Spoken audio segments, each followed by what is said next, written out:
going to do a simple abstract using the Milan watercolour paints.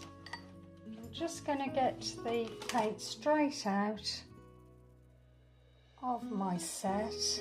I'm just going to do some squiggling about. Basically just getting some paint, putting it onto the page, not thinking about it. Just squiggling it on using this flat brush.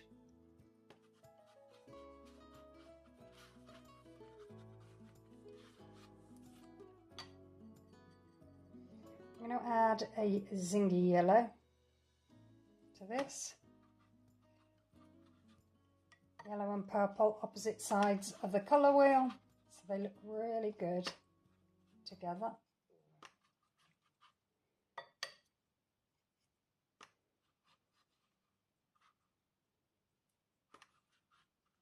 Oops, got a bit of green in there. Oh well, doesn't matter. And I'm going to let that dry now. So the paint has dried now and you can see some lovely shapes within the watercolour. So what I'm going to do is get a black fine liner pen, see what shapes I can find and just draw around them and see what happens.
there you have it, a beautiful botanical floral picture. Very easy to do. Hope you've liked this. Hope to see you soon. Bye.